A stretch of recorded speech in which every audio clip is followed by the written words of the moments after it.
കഴിഞ്ഞ ദിവസം ഒരു വ്യക്തി എൻ്റെ ഫോണിൽ വിളിച്ച് ഒരു പരാതി പറയുകയുണ്ടായി. അദ്ദേഹം റേഷൻ ഷോപ്പിൽ നിന്ന് വാങ്ങിയ അരി കഴുകിയപ്പോൾ കുറേ അരികൾ പ്ലാസ്റ്റിക് പോലെ വെള്ളത്തിൽ പൊങ്ങി വന്നു. ആ പൊങ്ങി വന്ന അരി കളക്ട് ചെയ്ത് ഒരു പാനിലിട്ട് ചൂടാക്കിയപ്പോൾ അത് റബ്ബർ പോലെയായി മാറിയെന്നു. ഈ അരി പ്ലാസ്റ്റിക് അരിയാണോ എന്നതുമായിരുന്നു അദ്ദേഹത്തിൻ്റെ സംശയവും പരാതിയും. എന്താണ് വസ്തുതയെന്ന് നോക്കാം. നിലവിൽ റേഷൻ ഷോപ്പിലൂടെ വിതരണം ചെയ്തുകൊണ്ടിരിക്കുന്നത് ഫോർട്ടിഫൈഡ് റൈസ് അല്ലെങ്കിൽ സമ്പുഷ്ടീകരിച്ച അരിയാണ്. എന്താണ് ഫോർട്ടിഫൈഡ് റൈസ് അല്ലെങ്കിൽ സമ്പുഷ്ടീകരിച്ച അരി? പോഷകാഹാരക്കുറവ് പരിഹരിക്കുക എന്ന ലക്ഷ്യത്തോടെ iron, zinc, folic acid, vitamin B12 തുടങ്ങിയ micronutrients food safety and standard authority of India നിഷ്കർഷിച്ച പ്രകാരം അരിയിലേക്ക് അഡീഷണലായി ചേർത്ത് വരുന്ന അരിയാണ് ഫോർട്ടിഫൈഡ് റൈസ് അല്ലെങ്കിൽ സമ്പുഷ്ടീകരിച്ച അരി.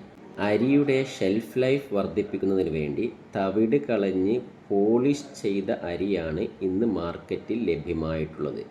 ഇത്തരത്തിൽ തവിട് കളഞ്ഞ് പോളിഷ് ചെയ്യുമ്പോൾ അരിയിലെ മിക്ക മൈക്രോന്യൂട്രിയൻസും നഷ്ടമാവുന്നു. ഇത് കോമ്പൻസേറ്റ് ചെയ്യുന്നതിനും പോഷകാഹാരക്കുറവ് പരിഹരിക്കുക എന്ന ലക്ഷ്യത്തോടെയുമാണ് ഫോർട്ടിഫൈഡ് റൈസ് എന്ന ആശയം കൊണ്ടുവന്നത്. ഇതിനു വേണ്ടി അരി പൊടി രൂപത്തിലാക്കിയതിന് ശേഷം ഈ അരിപ്പൊടിയിലേക്ക് അയേൺ, സിങ്ക് തുടങ്ങിയ മിനറൽസും ഫോളിക് ആസിഡ്, വൈറ്റമിൻ B12 തുടങ്ങിയ വൈറ്റമിൻസും അടങ്ങിയ പ്രീമിക്സ് വെള്ളം ചേർത്ത് മിക്സ് ചെയ്ത് കുഴമ്പ് രൂപത്തിലാക്കുന്നു. അതിനുശേഷം ഈ കുഴമ്പ് മെഷീനിലൂടെ കടത്തിവിട്ട് സാധാരണ അരി രൂപത്തിലാക്കി മാറ്റുന്നു. ഇതാണ് ഫോർട്ടിഫൈഡ് റൈസ് കേർണൽ.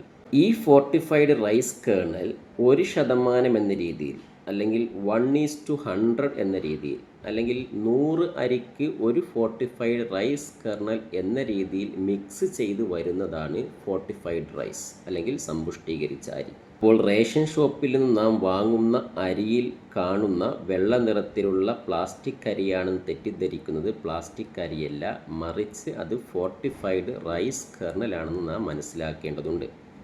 ഭക്ഷ്യസുരക്ഷയുമായി ബന്ധപ്പെട്ട കൂടുതൽ വീഡിയോകളുമായി നമുക്ക് വീണ്ടും കാണാം. Thank you.